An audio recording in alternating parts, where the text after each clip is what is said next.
ಅವರಿಗೆ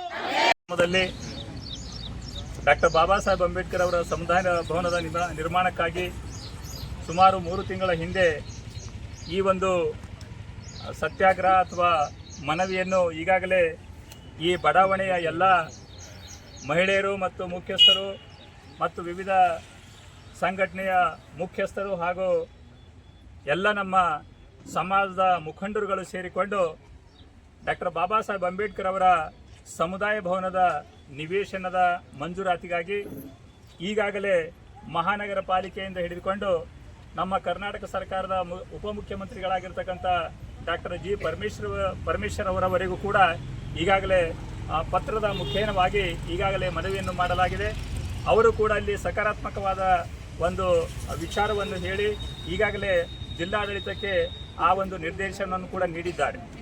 ಹೀಗಾಗಿ ಈ ಮಾಧ್ಯಮದ ಮುಖಾಂತರ ಮತ್ತು ತಮ್ಮೆಲ್ಲರ ಮುಖಾಂತರವಾಗಿ ನಾವು ಮನವಿ ಮಾಡಿಕೊಳ್ತಕ್ಕಂಥದ್ದು ಏನು ಅಂದರೆ, ನಾವೆಲ್ಲರೂ ಕೂಡ ಡಾಕ್ಟರ್ ಬಾಬಾ ಸಾಹೇಬ್ ಅಂಬೇಡ್ಕರ್ ಅವರ ಅನುಯಾಯಿಗಳು. ಸಮಾನತೆ, ಸಹೋದರತೆ, ಭ್ರಾತೃತ್ವದಲ್ಲಿ ವಿಶ್ವಾಸವನ್ನು ಇಟ್ಟುಕೊಂಡು ಡಾಕ್ಟರ್ ಬಾಬಾ ಸಾಹೇಬ್ ಅಂಬೇಡ್ಕರ್ ಅವರ ತತ್ವ ಸಿದ್ಧಾಂತಗಳಲ್ಲಿ ನಾವು ಮುನ್ನಡೆದುಕೊಂಡು ಬರ್ತಕ್ಕಂಥ ಜೀವಿಗಳು ನಾವಾಗಿದ್ದೇವೆ. ಹೀಗಾಗಿ ಈ ಒಂದು ಕುಂಬಾರವಾಡ ಗ್ರಾಮದಲ್ಲಿ ಇತರೆ ಧರ್ಮದವರಿಗೂ ಕೂಡ ಈಗಾಗಲೇ ದೇವಸ್ಥಾನಗಳಾಗಲಿ ಅಥವಾ ಇತರೆ ಸ್ಥಳ ಅಂದರೆ ಪ್ರಮುಖ ಧಾರ್ಮಿಕ ಸ್ಥಳಗಳು ಕೂಡ ಈಗಾಗಲೇ ಸರ್ಕಾರ ಕೊಟ್ಟಿದೆ. ಅದರಂತೆ ಈ ಒಂದು ಕುಂಬಾರವಾಡ ಗ್ರಾಮದಲ್ಲಿ ಡಾಕ್ಟರ್ ಬಾಬಾ ಸಾಹೇಬ್ ಅಂಬೇಡ್ಕರ್ ಅವರ ಅನುಯಾಯಿಗಳು ಏನು ತಮ್ಮ ಬೇಡಿಕೆ ಇಟ್ಟಿದ್ದಾರೋ ನಿಜವಾಗಿ ಕೂಡ ಇದು ವಾಸ್ತವಿಕ ಸತ್ಯಾಂಶವಾಗಿದೆ. ಕಾರಣ ಏನಂದರೆ, ಇವತ್ತು ಇಡೀ ಒಂದು ಕುಂಬಾರವಾಡ ಗ್ರಾಮ ನೀವು ಪರಿಶೀಲನೆ ಮಾಡಿ ನೋಡಿದ್ರೆ ಒಂದು 80-100 ಗೊತ್ತಿರ್ತಕ್ಕಂಥ ಸ್ಥಳ ಅಂಬೇಡ್ಕರ್ ಭವನಕ್ಕಾಗಿ ಎಲ್ಲಿಯೂ ಕೂಡ ಇಲ್ಲ. ಇದು ಒಂದು ಹಳೆಯದಾಗಿರ್ತಕ್ಕಂಥ ಗ್ರಾಮ ಆದರೂ ಕೂಡ ಇವತ್ತ ಈ ಒಂದು ಬೇಡಿಕೆಯನ್ನು ಇಟ್ಟುಕೊಂಡು ತಮ್ಮ ನ್ಯಾಯಯುತ ಬೇಡಿಕೆಗೆ ಹೋರಾಟವನ್ನು ಮಾಡ್ತಕ್ಕಂಥದ್ದಾಗಿದೆ. ಇಂತಹ ಒಂದು ಹೋರಾಟಕ್ಕೆ ಭಾರತೀಯ ಬೌದ್ಧ ಮಹಾಸಭೆ ಸಂಪೂರ್ಣವಾಗಿ ಬೆಂಬಲವನ್ನು ನೀಡುತ್ತದೆ ಅಂತೇಳಿ ಈ ಒಂದು ಸಂದರ್ಭದಲ್ಲಿ ನಾನು ಹೇಳಲಿಕ್ಕೆ ಇಷ್ಟಪಡ್ತಿದ್ದೀನಿ. ಅಂದರೆ ಧಮ್ಮವನ್ನು ಬೆಳೆಸಬೇಕು, ಧಮ್ಮವನ್ನು ಉಳಿಸಬೇಕು, ಪ್ರಚಾರ ಪ್ರಸಾರ ಮಾಡಬೇಕು, ಪ್ರತಿಯೊಂದು ಜನಗಳಲ್ಲಿ ಕೂಡ ಸಂಸ್ಕಾರವನ್ನು ಕೊಡಬೇಕಂತಕ್ಕಂಥ ಒಂದು ಉದ್ದೇಶದಿಂದ ಭಾರತೀಯ ಬೌದ್ಧ ಮಹಾಸಭೆ ಸ್ಥಾಪನೆಯಾಗಿದೆ. ಹೀಗಾಗಿ ಈ ಗ್ರಾಮದಲ್ಲಿ ಕುಂಬಾರವಾಡ ಗ್ರಾಮದಲ್ಲಿ ಕೂಡ ಇವತ್ತು ಡಾಕ್ಟರ್ ಬಾಬಾ ಸಾಹೇಬ್ ಅಂಬೇಡ್ಕರ್ ಅವರ ಸಮುದಾಯ ಭವನಕ್ಕಾಗಿ ಏನು ಹೋರಾಟ ಮಾಡ್ತಾ ಇದ್ದಾರೋ ಅಥವಾ ನ್ಯಾಯಯುತ ಬೇಡಿಕೆಯನ್ನು ಇಟ್ಟುಕೊಂಡು ಸರ್ಕಾರಕ್ಕೆ ಮನವಿಯನ್ನು ಮಾಡ್ತಾ ಇದ್ದಾರೋ, ಈ ಮನವಿಗೆ ಸರ್ಕಾರ ಸ್ಪಂದನೆ ಮಾಡಿ ಕೂಡಲೇ ಈ ಒಂದು ನಿವೇಶನ ಮಂಜೂರಾತಿ ಮಾಡಿ ಈ ಸಮಸ್ತ ಈ ಭಾಗದ ಜನಗಳಿಗೆ ಡಾಕ್ಟರ್ ಬಾಬಾ ಸಾಹೇಬ್ ಅಂಬೇಡ್ಕರ್ ಅವರ ಕನಸನ್ನು ನನಸು ಮಾಡುವ ನಿಟ್ಟಿನಲ್ಲಿ ಸರ್ಕಾರ ಮತ್ತು ಮಾಧ್ಯಮದ ಮುಖಾಂತರ ನಾನು ಮನವಿಯನ್ನು ಮಾಡ್ತೀನಿ. ಹಾಗೂ ಡಾಕ್ಟರ್ BR ಅಂಬೇಡ್ಕರ್ ಅವರ ಅನುಯಾಯಿಗಳು ಏನು ಧರಣ ಪ್ರದರ್ಶನವನ್ನು ಹಮ್ಮಿಕೊಂಡಿದ್ದಾರೆ, ಆ ಕಾರಣಕ್ಕಾಗಿ ನಾವು ಇಲ್ಲೆಲ್ಲ ಸೇರಿದ್ದೀವಿ. ಸುಮಾರು 25 ವರ್ಷಗಳಿಂದ ಈ ನಿವೇಶನವನ್ನು ಬಳಕೆ ಮಾಡ್ತಾ ಇದ್ದಾರೆ. ಆದರೂ ಕೂಡ ಇಲ್ಲಿರುವ ಜಿಲ್ಲಾಡಳಿತ ಹಾಗೂ ತಹಶೀಲ್ದಾರ್ ಹಾಗೂ ಇಲ್ಲಿರುವ ಒಂದು ಮಹಾನಗರ ಪಾಲಿಕೆ ಏನದಂದರೆ ಆಯುಕ್ತರು ಕೂಡ ಅರ್ಜಿಗಳನ್ನು ಸಾಕಷ್ಟು ಸಾರಿ ಕೊಟ್ಟಿದ್ದಾರೆ.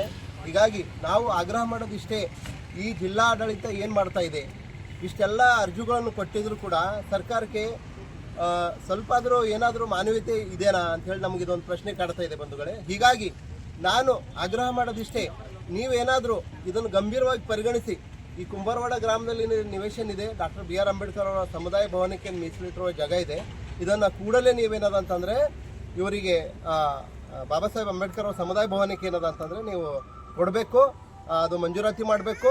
ಇಲ್ಲಾಂದರೆ ನಾವು ಇಲ್ಲೆಲ್ಲರೂ ನೂರಾರು ಸಾವಿರಾರು ಏನು ನಮ್ಮ ತಾಯಂದಿರಿದ್ದಾರೆ, ಅವ್ರ ಜೊತೆ ನಾವೇನದಂದರೆ ಕಾಲ್ನಡಿಗೆಯಿಂದ DC ಕಚೇರಿ ಮುತ್ತಿಗೆ ಹಾಕೋಂಥ ಕೆಲಸ ಆಗ್ತದೆ.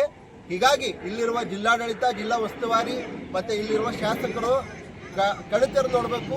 ಕಿವಿ ಕೇಳಿಸ್ತಾ ಇದೆ, ಕಿವಿಯಿಂದ ಕೇಳಿಸ್ಕೊಂಡು ಜಾಗೃತ ಆಗಿ ಕೆಲಸ ಮಾಡಬೇಕು.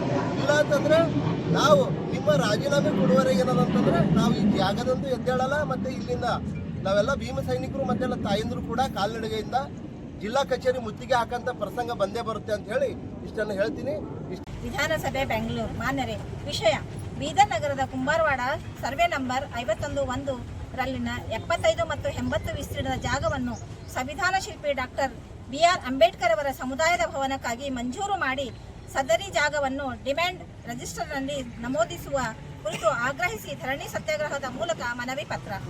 ಬಿಆರ್ ಅಂಬೇಡ್ಕರ್ ಅವರ ಸಮುದಾಯ ಭವನಕ್ಕಾಗಿ ಮಂಜೂರು ಮಾಡಿ ನೀಡಬೇಕು.